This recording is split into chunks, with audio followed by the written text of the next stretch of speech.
চলছে কেক কাটা। এই যে খুঁড়তো তো ভাত এখানে। আমরা কোথায় যাচ্ছি? চিত্তরঞ্জন। এইবারে কাদের বাড়ি যাচ্ছি? ননি এবারে আর কাঁদেনি। কেন কাঁদানি তুমি? ও দিদি ভাই ওর ঘর যাচ্ছে, ওই জন্য ননি এবারে আর একদম কাঁদেনি। বেরিয়ে পড়েছি রাস্তায়, বাসে চেপেও পড়েছি, কিন্তু বাসে চাপলেও প্রচণ্ড গরম জানো। এত একটা সেই গরম হাওয়া, লু মানে একটা গরম হাওয়া বইছে। বহুদিন পর বাইরে বেরিয়েছি, আর জানলাটা না খোলা রাখলেও আবার কষ্ট হচ্ছে। কথা বলতে বলতে আমরা আসানসোল পৌঁছেও গেছি মোটামুটি। ঘড়ির কাটায় এখন 7:52, এই সবে নামলাম। তো এখানে বোন বললো এখানে নাকি ভালো মোমো বানায়।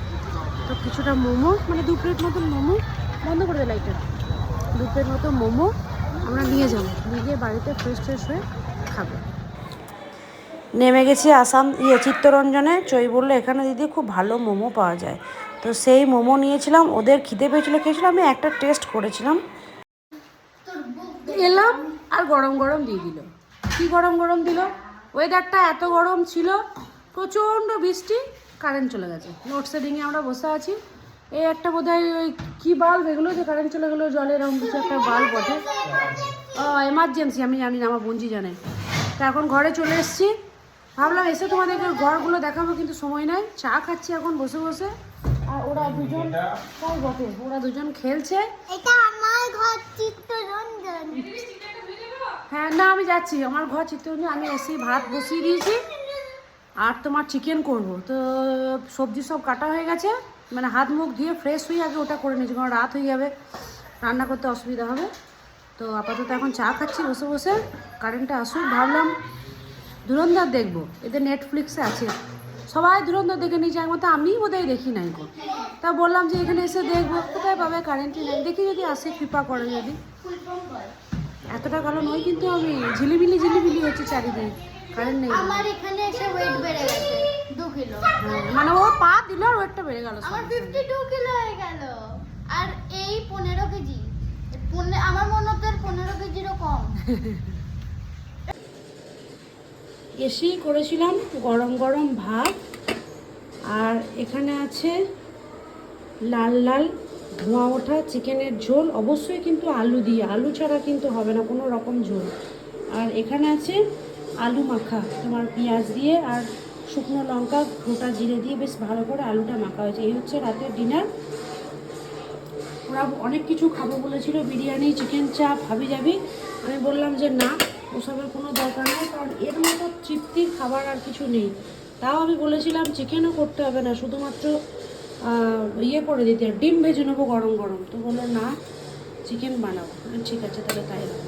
এসে রান্নাটা করে নিলাম, এখন এবারে খাবারগুলো একে একে বেড়ে নিই। এদিকে ইউটিউব চালিয়ে দেখছি সিনেমা, এই যে হাঁ করে দেখছে আর খাচ্ছে। তো এই টিভিটা একটা খুব ভালো ইয়ে হচ্ছে, ইউটিউবে ওই আমার যে ভিডিওগুলো আমি দেখি মানে করি, সেই ভিডিওটাই চালিয়ে দিয়েছিলাম। বোনের আজকে জন্মদিন, সেই জন্য একটা কেক আনা হয়েছে। এই যে এবার খাওয়া দাওয়া হয়ে গেছে, খাওয়া দাওয়া শেষে কাটা হবে কেক। এটা খোল, যে কেক খোলা হচ্ছে এখন আপাতত। আর একজন তো ওই যে বসে আছে, দেখা যাচ্ছে না, সে ফোন নিয়ে। দেখো কেকটা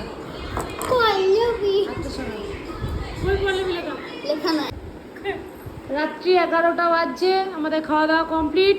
এখন চলছে কেক কাটা। এই যে খুঁড়তো তো বুঞ্জিকে নিয়ে কেক কাটতে বসেছে।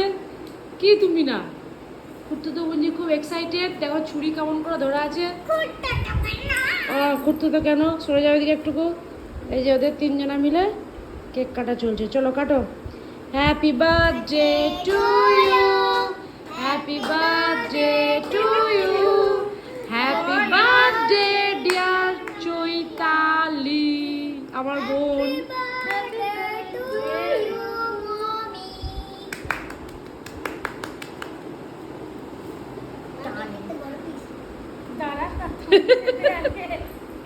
তুই খেয়ে নে সবটা। কেকটা কাটাই যাচ্ছে না, এমন ছুরি দিয়েছে, ভাব একবার। তাহলে উপরটা একটু কেটে করে হ্যাঁ একটু কেটে খাই। মাই মাটি ও বাসিস ও আমি তাহলে ভুল বাবারি কত বড় বাইট নিলি। যাও ছোটকু যাও একবার তো একটু মাকে খাওয়া। মাকে একটু খাইয়ে দে। মাত্র ভাত খাই, খাস না দে। খাস না। একটু খাইয়ে দে একটু মাকে একটু খাইয়ে দে। না